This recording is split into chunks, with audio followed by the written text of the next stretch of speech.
बानी पीठाई के खिलाफ टहरियान केस नाकाबिल समात करार। इस्लामाबाद हाई कोर्ट ने बानी पीठाई की नाहली की दरखास्त खारिज कर दी। 3 रुकनी लार्जर बेंच ने 2 जजेस का सुनाया जाने वाला फैसला दुरुस्त करार दे दिया।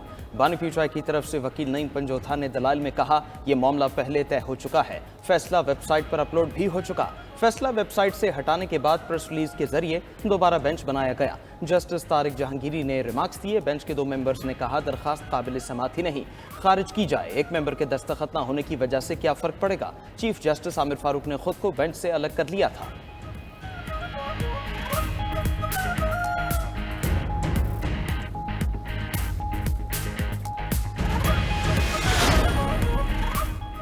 इस्लामाबाद हाई कोर्ट ने लापता शायर अहमद फरहाद की बाजियाबी के लिए अटॉर्नी जनरल को जुमे तक का वक्त दे दिया। अदालत में लापता शायर अहमद फरहाद की बाजियाबी के केस की समाअत सेक्रेटरी दाखिला अदालत में पेश। सेक्रेटरी दिफा पेश न हुए। वकील दरख्वास्त गुजार ने कहा, जब भी सेक्रेटरी दिफा को बुलाया जाता है वो पेश नहीं होते। जस्टिस मोहसिन अख्तर कयानी ने रिमार्क्स दिए, यही चीज तो खत्म करनी है। अदालत के बुलाने पर सब पेश होंगे। अगर वजीर आजम अदालत में आ सकता है तो सब आ सकते हैं, उनसे बड़ा तो कोई नहीं। यकीनी बनाएं सेक्रेटरी दाखिला आइंदा समाअत पर अदालत में पेश हो। केस की समाअत जुमे तक मुलतवी कर दी गई। उधर तलबा बाजियाबी केस में जस्टिस मोहसिन अख्तर कयानी ने रिमार्क्स दिए, कोई प्रेस कॉन्फ्रेंस करता है तो करता रहे, फर्क नहीं पड़ता। जब तक मिसिंग पर्सन्स के केस आते रहेंगे ये कोर्ट्स काम करती रहेंगी।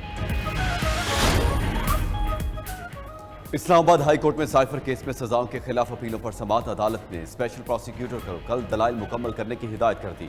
चीफ जस्टिस आमिर फारूक ने पूछा, क्या सीक्रेट डॉक्यूमेंट अदालत को नहीं दिखाया जाता? FIA को नहीं दिया तो क्या अदालत को भी नहीं देना था? स्पेशल प्रोसिक्यूटर हामिद अली शाह ने कहा, अगर अदालत कहेगी तो कॉपी दिखा देंगे। जस्टिस मियां गुल हसन औरंगजेब ने कहा, आप खतरनाक रास्ते पर चल रहे हैं। केस की समाअत कल तक मुलतवी कर दी गई।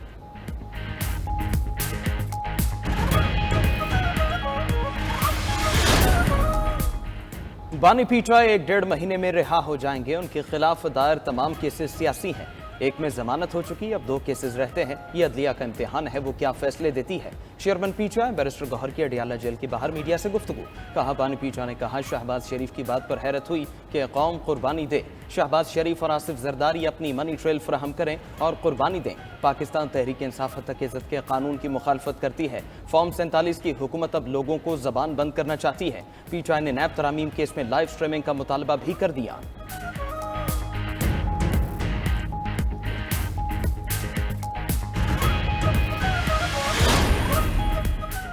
विफाकी काबीना का फैजाबाद धरना इंक्वायरी कमीशन की तहकीकाती रिपोर्ट पर अदम इत्मीनान का इजहार।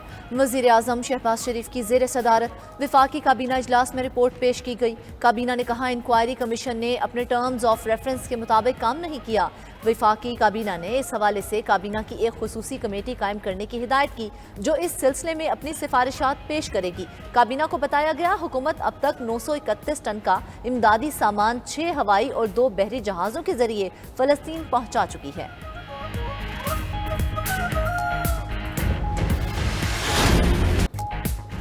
गंदम दरामद स्कैंडल में मुलव्विस अनासर की निशानदही, 4 अफसरान मुअत्तल। वज़ीर आज़म शहबाज शरीफ ने इंक्वायरी कमेटी की सिफारिशात की मंजूरी दे दी।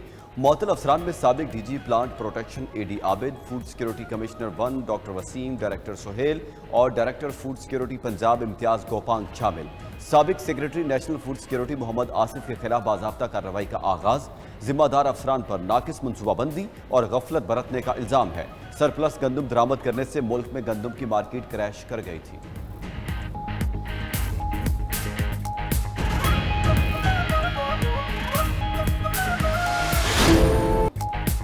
ईरानी सदर इब्राहिम रईसी और रफ़का का सफ़र आखिरत। मय्यतें तबरेज़ से तेहरान मुंतक़ल। हरां कश्कबार जंबहक अफराद की नमाज जनाजा कल तेहरान में सुप्रीम लीडर आयतुल्ला खामिनाई पढ़ाएंगे। इब्राहिम रईसी की तदफीन जुमे को आबाई शहर मशहद में की जाएगी। सुप्रीम लीडर आयतुल्ला खामिनाई ने ताज़ियती पैगाम में कहा, इब्राहिम रईसी मुजाहिद आलम और अवामी सदर थे। खुद को लोगों, मुल्क और इस्लाम के लिए वक्फ रखा। ईरान के नायब सदर मोहम्मद मुख्बर, अबूरी सदर और अली बाकरी वज़ीर ख़ारजा के फ़राइज़ निभा रहे हैं। ईरान में सदारती इलेक्शन 28 जून को होगा।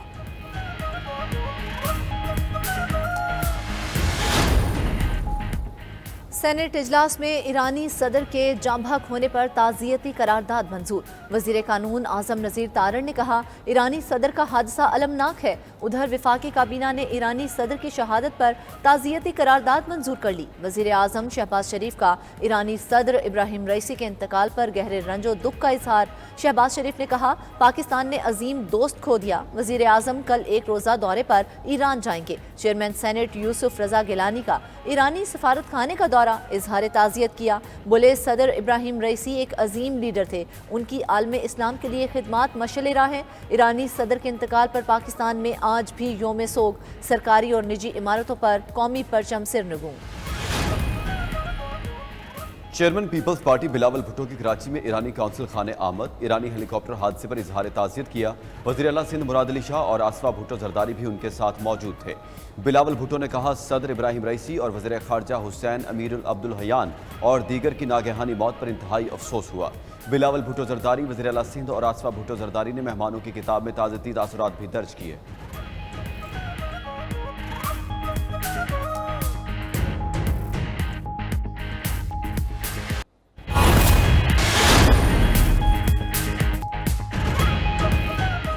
अस्सलाम वालेकुम, 92 न्यूज़ के साथ मैं हूं मोहम्मद इसहाक। मैं हूं उसामा गयूर अख्तर और इस बुलेटिन में मैं हूं फरजाना सिद्दीक। हेडलाइंस आपने जानी, अहम खबर आपको दें यहाँ कि पीटीआई तर्जमान रऊफ हसन पर हमला किया गया। रऊफ हसन पर निजी चैनल के दफ्तर के बाहर चाकू से हमला किया गया है।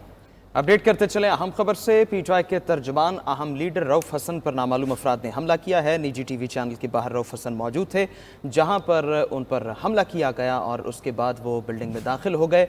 अब उनकी हालत बेहतर बताई जा रही है, लेकिन चेहरे पर जख्म है। इस हवाले से अब तहकीकात की जाएंगी कि यह हमला किसकी जानिब से किया गया, क्यों किया गया और हमले के पीछे क्या मकासद थे। बिलाल आफरीदी तफसील देंगे। बिलाल, बताइए, कानूनी कार्रवाई क्या की गई?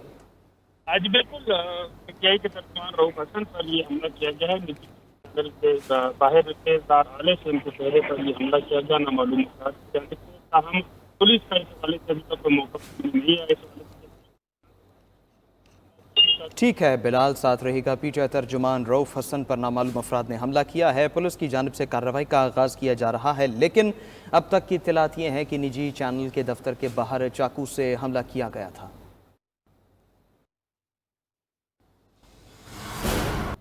वज़ीर आज़म शहबाज शरीफ से वज़ीर आला खैबर पख्तूनख्वा अली अमीन गंडापुर की मुलाकात करेंगे। ज़राए के मुताबिक वज़ीर आला खैबर पख्तूनख्वा अली अमीन गंडापुर वज़ीर आज़म के सामने दो टोक मौक़िफ़ पेश करना चाहते हैं। इस मुलाकात में गंदम इशू, बिजली की लोड शेडिंग और दीगर मसाइल पर बात होगी। वज़ीर आज़म शहबाज शरीफ से वज़ीर आला खैबर पख्तूनख्वा अली अमीन गंडापुर की मुलाकात मुतवक्किह है। इस हवाले से मज़ीद तफसीलात जान लेते हैं फ़हीम अख्तर से। फ़हीम, शिकवे शिकायत किए जाएंगे? देखिए, जो खैबर पख्तूनख्वा की हुकूमत है उसकी वफाक के साथ जो इशूज़ चल रहे हैं, इस हवाले से जो वज़ीर आला खैबर पख्तूनख्वा अली अमीन गंडापुर हैं वो काफ़ी नाराज़ हैं और उन्होंने वज़ीर आज़म शहबाज शरीफ से हतमी मुलाकात करने का जो है प्लान तैयार किया है। और वज़ीर आला खैबर पख्तूनख्वा अली अमीन गंडापुर वज़ीर आज़म से मुलाकात करके दो टोक मौक़िफ़ पेश करना चाहते हैं, बिलखुसूस गंदम के इशू के ऊपर, बिजली की लोड शेडिंग जो वफाक के ज़िम्मे खैबर पख्तूनख्वा के बगाया जाते हैं, चीफ सेक्रेटरी की तब्दीली समेत अहम मामलात के ऊपर मुलाकात वो करना चाहते हैं। जबकि पार्टी क़यादत और सीनियर अरकान ने वज़ीर आज़म शहबाज शरीफ से मज़ीद मुलाकात ना करने का मशवरा दिया है और ये कहा है कि वफाक को टफ टाइम देने के लिए लाहे अमल तरतीब दिया जाए। जबकि वज़ीर आला अली अमीन गंडापुर ने साबिक़ स्पीकर असद कैसर को भी इस मामले से आगाह कर दिया है और जल्द बानी पीटीआई के साथ मुलाकात करके हतमी फैसला जो है वो अली अमीन गंडापुर करें। फ़हीम अख्तर, बहुत शुक्रिया, आपने अपडेट किया।